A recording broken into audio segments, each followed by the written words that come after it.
Hi everyone, this is Venkateshwarlu Bolsetti, Associate Resource Person in Sri Chaitanya Techno Schools. Today we are going to cover Samas, which is very important concept in state board syllabus and at the same time in CBSE also. In Samas, if you see in the state board examinations, one mark will be covered, and in the CBSE examination it gives a prominence role for this topic and weightage for this topic is 4 marks. So let us go to the topic समास. आज का विषय हमारा समास है. समास के बारे में पूरी जानकारी हासिल करेंगे. चलिए आज हम समास में इस वीडियो के द्वारा क्या क्या सीखने जा रहे हैं वो मैं आपको समझाने वाला हूं. चलेंगे? चलिए आज के मुख्य बिंदु ये हैं. देखिए समास किसे कहते हैं, समस्त पद किसे कहते हैं और पूर्व पद व उत्तर पद, विग्रह कैसे किया जा सकता है. अगला समास के प्रकारों के बाद परीक्षा उपयोगी अभ्यास कराया जाएगा और उदाहरण भी दिए जाएंगे. इसके साथ साथ कर्मधारय व बहुव्रीहि समास में अंतर क्या है, इन विषयों पर आज हमारी चर्चा रहेगी. तैयार हैं? चले तो समास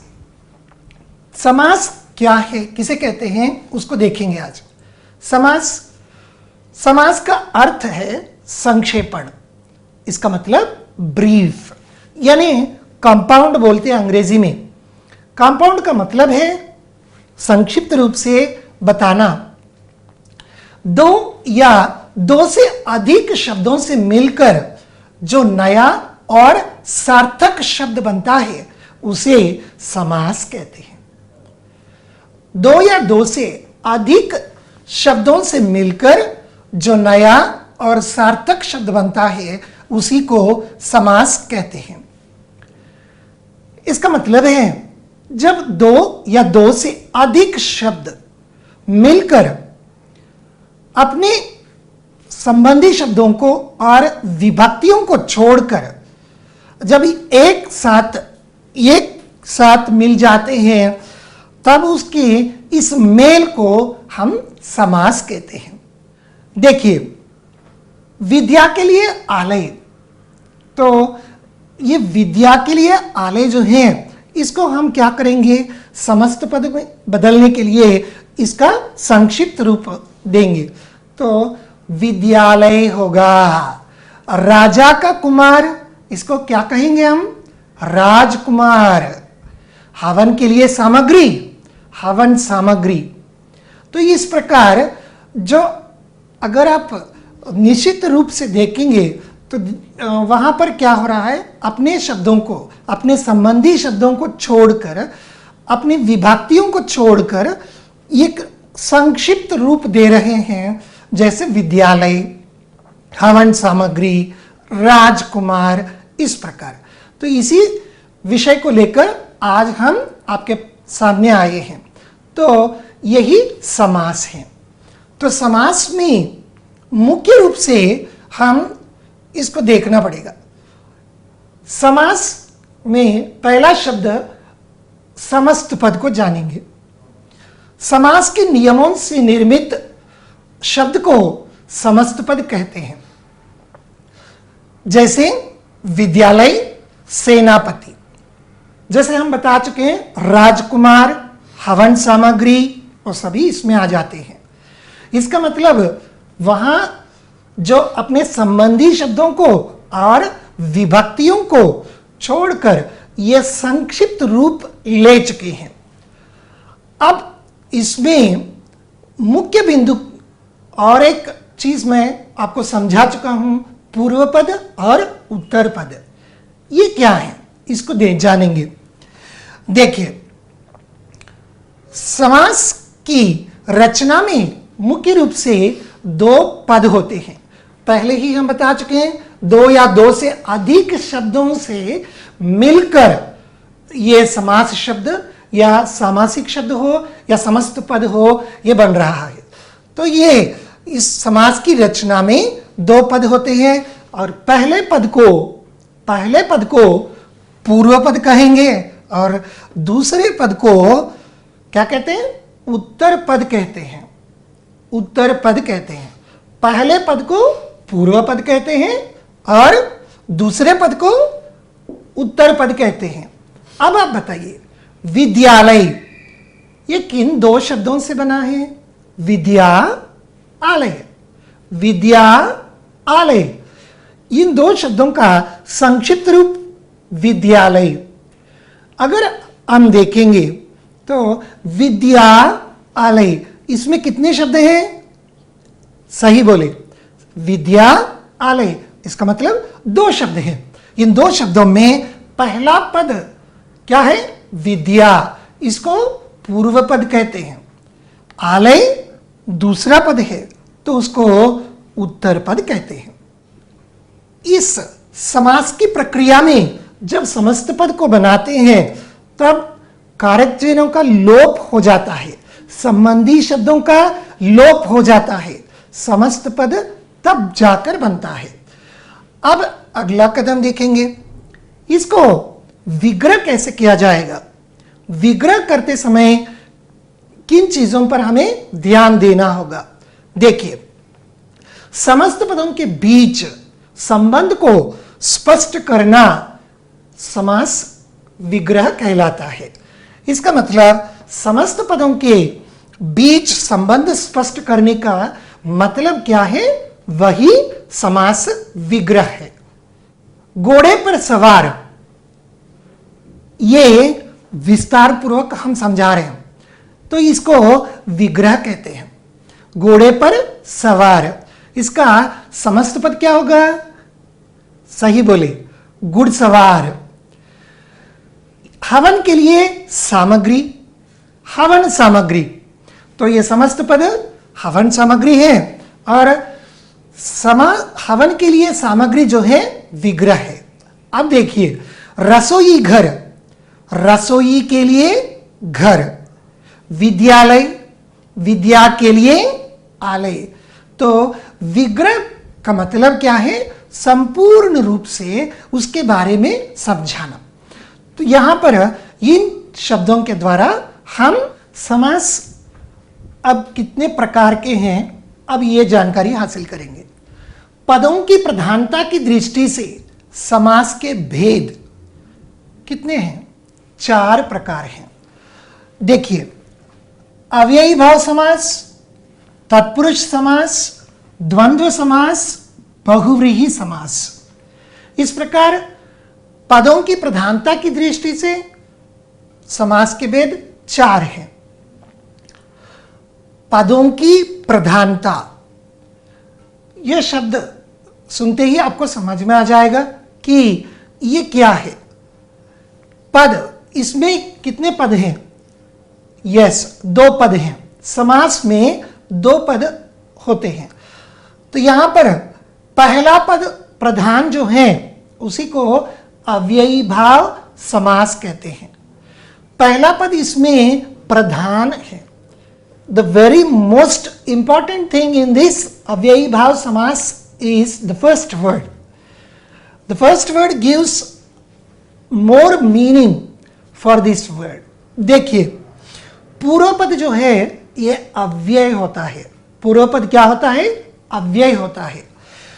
इसमें अ, आ, अनु, प्रति, भर, यथा जैसे अनेक उपसर्ग यहां पर जुड़कर इस समास के शब्द बनते हैं। तो मैं पहले ही कह चुका हूं, परीक्षोपयोगी अभ्यास करेंगे करके। तो यहां पर उदाहरण भी मैं पिछले वर्षों में जो एग्जामिनेशंस में पूछे गए हैं वो बता रहा हूं, क्योंकि आप एडवांस 10th वाले हैं, आपको बहुत बहुत ये काम आएगा। तो देखिए, सीबीएसई 2020 मार्च में हाल ही में जो परीक्षा चली थी उसमें ये पूछा गया था, आजीवन, आजीवन ये पूछते हैं। तो इसके लिए हम क्या जवाब देते हैं? आजीवन का मतलब जीवन भर, जीवन भर, होल लाइफ। ओके, प्रतिदिन, प्रतिदिन यह शब्द देखिए, प्रतिदिन यह शब्द 2017 तेलंगाना के, यहाँ तेलंगाना में जो परीक्षा चली थी उस परीक्षा में वे पूछ चुके हैं। प्रतिदिन का मतलब हर दिन, यस, एवरी डे। यथा नियम, यथा नियम, नियमों के अनुसार, नियम के अनुसार। भरपेट, भरपेट, पेट भर। रातों रात, रात ही रात में, रात ही रात में। इस प्रकार अगर देखेंगे तो पहला ये देखिए, यहां पर आ, प्रति, यथा, भर, इस तरह जो अव्ययों से इसकी शुरुआत हुई है और इस तरह ये शब्द प्रधान रूप से इस अव्ययी भाव समास में ये रोल प्ले करते हैं, तो इसीलिए ये अव्ययी भाव समास है। इसे पहले पद प्रधान समास कहते हैं। इसमें पहला पद जो है प्रधान है। अब दूसरा पद प्रधान जो है उस तत्पुरुष समास के भेदों के बारे में जानकारी हासिल करेंगे। देखिए, तत्पुरुष समास, भेद, समास के भेदों में दूसरा भेद है और ये प्रमुख भी है। सभी परीक्षाओं में, वो स्टेट बोर्ड हो या सीबीएसई बोर्ड हो, लेकिन तत्पुरुष समास के अंतर्गत के जो उदाहरण हैं उनको जरूर एग्जामिनेशन में पूछते हैं। तो ये दूसरा पद प्रधान है इसमें, यानी राजकुमार। इसमें किसके बारे में बता रहे हैं? राजा के बेटे के बारे में या राजा के बारे में? सही बोले, उनके बेटे के बारे में ही बताया गया है। तो इसी प्रकार यहां दूसरे पद का ही हम ज्यादा फोकस करते हैं। दोनों पदों के बीच का कारक चिन्ह लोप हो जाना ही इसका मुख्य बिंदु है। यानी जब तत्पुरुष समास करते हैं तो क्या हो जाता है? समस्त पद में कारक चिन्ह का लोप होता है। इस कारक चिन्ह का लोप को देखकर ही हमें विग्रह करते समय उस कारक चिन्ह को रखकर विग्रह करना पड़ेगा। देखिए, अभी कारक कितने हैं? कारक तो 8 प्रकार के हैं। उन 8 कारकों में से कर्ता कारक और संबोधन कारक को छोड़कर बाकी 6 भेदों को यहां पर व्यधिकरण तत्पुरुष के अंतर्गत लेते हम। तो यहां कर्म तत्पुरुष, करण तत्पुरुष, संप्रदान तत्पुरुष, अपादान तत्पुरुष, संबंध तत्पुरुष और अधिकरण तत्पुरुष समास के रूप से हम लिख सकते हैं। और इन नामों के साथ ही आपको पता चल गया होगा कि अगर विग्रह करते समय अगर कौन सा कारक ये मिल रहा है उस भेद को ही हम उस नाम दे चुके हैं। कर्म कारक चिन्ह का लोप हुआ तो वह कर्म तत्पुरुष बन गया है। तो देखिए, यश प्राप्त, यश को प्राप्त, यहां पर कौन सा कारक चिन्ह आया है विग्रह करते समय? को। तो इस को चिन्ह जो है वह उसका यहां पर लोप हो गया है। यश को प्राप्त। और ग्रामगत, ग्रामगत का मतलब, हां, ग्रामगत, ग्राम को गत, यानी ग्राम को गया हुआ है। गगन चुंबी, गगन चुंबी, गगन को छूने वाली। इमारतों के बारे में हम लिखते समय गगन चुंबी शब्द का प्रयोग करते हैं। स्काई स्क्रैपर्स बोलते हैं ना अंग्रेजी में, तो यही है वो। तो कर्म तत्पुरुष समास के विग्रह करते समय क्या आ रहा है यहां पर? को, कर्म कारक चिन्ह का प्रयोग हो रहा है। तो अगला भेद करण तत्पुरुष। अगला भेद क्या है? करण तत्पुरुष। करण कारक चिन्ह, यस, से। तो यहां पर से या के द्वारा इन दोनों में से एक का प्रयोग किया जाएगा। देखिए, तुलसीकृत, तुलसीकृत, तुलसी द्वारा कृत, तुलसी द्वारा कृत, यानी तुलसीदास जी का लिखा हुआ है। शोकाकुल, शोक से आकुल, शोक से आकुल। नेक्स्ट, हस्त लिखित, हस्त लिखित, हस्त के द्वारा लिखा हुआ, हस्त के द्वारा लिखा हुआ। तो इसमें कौन से चिन्हों को जोड़े हम, से या के द्वारा? तो यहां पर इसीलिए ये करण तत्पुरुष के अंतर्गत लिखे गए हैं। तो नेक्स्ट में संप्रदान तत्पुरुष, संप्रदान तत्पुरुष का ये कारक चिन्ह क्या है, को के लिए। चलिए, गुरु दक्षिणा, गुरु दक्षिणा, गुरु दक्षिणा, गुरु के लिए दक्षिणा। हवन सामग्री, हवन के लिए सामग्री। सत्याग्रह, सत्य के लिए आग्रह। आराम कुर्सी, आराम के लिए कुर्सी। तो यहां पर ये जो आराम कुर्सी जो है सीबीएसई बोर्ड एग्जामिनेशन में मार्च 2020 में ये दिया गया है यह प्रश्न, और गुरु दक्षिणा तेलंगाना बोर्ड में 2019 में यह पूछा गया था। तो ऐसे प्रश्न जो महत्वपूर्ण हैं हम यहाँ आपके लिए लेकर आए हैं, इनको नोट करके अभ्यास कीजिए। और संप्रदान कारक यानी संप्रदान कारक चिन्ह का लोप जहां पर हुआ है वहां पर हम समझ सकते हैं कि संप्रदान तत्पुरुष समास के अंतर्गत ये नोट करेंगे। नेक्स्ट, अपादान कारक, अपादान तत्पुरुष समास में काम आता है। तो अपादान कारक चिन्ह क्या है, अपादान कारक चिन्ह से है। तो यहां पर देखिए, अपादान कारक का वह चिन्ह का लोप आप देख सकते हैं। अपादान तत्पुरुष, पहला रोग मुक्त, रोग से मुक्त, रोग से मुक्त। पथ भ्रष्ट, पथ से भ्रष्ट, यानी पथ से भटक गया हो जो। गुणहीन, गुणों से हीन। तो यहां पर से का लोप हुआ है और वो अपादान कारक चिन्ह, इसीलिए अपादान तत्पुरुष समास के अंतर्गत इन तीनों को हम ले सकते हैं। नेक्स्ट, संबंध कारक, संबंध कारक के चिन्ह का लोप हुआ है, इसलिए संबंध तत्पुरुष समास के उदाहरण बने हैं। यहां पर व्यधिकरण तत्पुरुष के 5वें भेद पर आए हम। संबंध तत्पुरुष समास का उदाहरण देखेंगे। जल भंडार, जल भंडार जो है जल का भंडार है, और यह तेलंगाना में 2018 में यह प्रश्न पूछा गया था।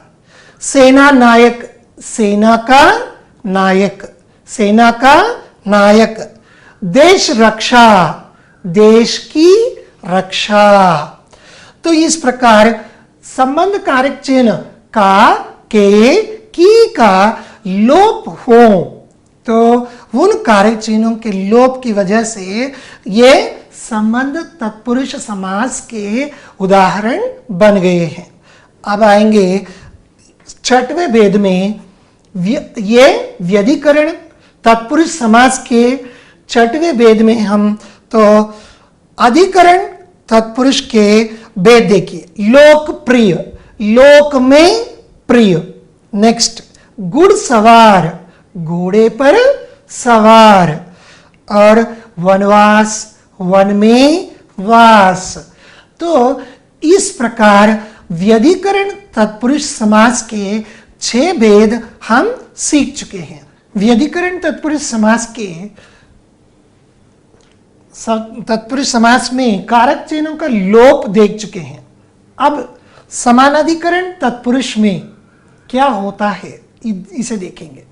समानाधिकरण तत्पुरुष में विशेष्य विशेष, विशेष्य विशेष की बात यहां पर ध्यान देना है। तो यहां पर समानाधिकरण तत्पुरुष में फिर दो प्रकार के भेद हैं, कर्मधारय और द्विगु समास। कर्मधारय समास बहुत बहुत परीक्षोपयोगी है, तो ध्यान से सुनिए। कर्मधारय, इसमें विशेष्य और विशेषण की बात आती है। इसमें दोनों पदों में एक विशेष रहेगा, एक विशेषण रहता है। और एक तरह से भी इसको पूछा जा सकता है, एक उपमेय एक उपमान से भी यहां आने की संभावना है। तो कर्मधारय में देखिए 2020 सीबीएसई एग्जामिनेशन में पूछा गया प्रश्न, श्वेतांबर, श्वेत है जो अंबर, श्वेत है जो अंबर, वाइट ड्रेस। ओके, महासागर, महान है जो सागर, महान है जो सागर। नरसिंह, सिंह के समान नर, सिंह के समान जो नर। तो इस प्रकार इसमें एक विशेष रहता है, एक विशेषण शब्द रहता है। नील गगन, नील गगन, नीला है जो गगन। नील गाय, नीली है जो गाय। इस तरह के शब्द जो हैं बहुत ही उपयोगी शब्द हैं, परीक्षा उपयोगी हैं, परीक्षा में पूछे जाने की संभावना इसमें ज्यादा है। तो कर्मधारय को पहचानने के लिए, याद रखने के लिए एकमात्र विषय आपको ध्यान में रखना है, वो चीज ये है कि विशेष्य विशेषण, और इसके साथ साथ उपमेय उपमान। उपमेय का मतलब है प्रस्तुत विषय, उपमान जिससे उसकी तुलना की जा रही है। तो उपमेय और उपमान, ऐसे शब्द हम कर्मधारय में देख सकते हैं। तो समानाधिकरण तत्पुरुष समास के दूसरा भेद क्या है, वो है द्विगु समास। द्विगु समास ज्यादातर संख्यावाची शब्दों से ही शुरू किया जाता है। तो देखिए, नवरात्रि, नवरात्रियों का समाहार, नवरात्रियों का समाहार।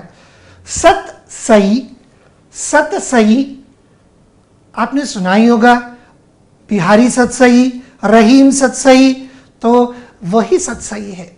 700 दोहों का समाहार। नेक्स्ट, त्रिकोण, 3 कोणों का समूह। इसमें आप ये पहले देखिए, द्विगु समास में पहला शब्द जो है संख्यावाची होगा, और दूसरा इसमें क्या जुड़ रहा है, समूह या समाहार। इसे क्लूज के रूप में आप नोट कर सकते हैं।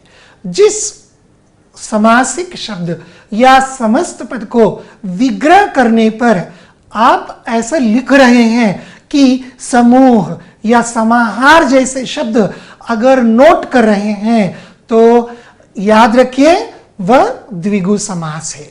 अब आपके लिए बहुत ही आसान और प्रिय समास, इसमें दोनों पद जो हैं इसमें प्रधान है। इस द्वंद्व समास के बारे में, यानी दोनों पद इक्वली इंपॉर्टेंट हैं, इसको ये कम एक ज्यादा, इसकी महानता है, इसकी महानता नहीं है, ऐसा नहीं बोल सकते।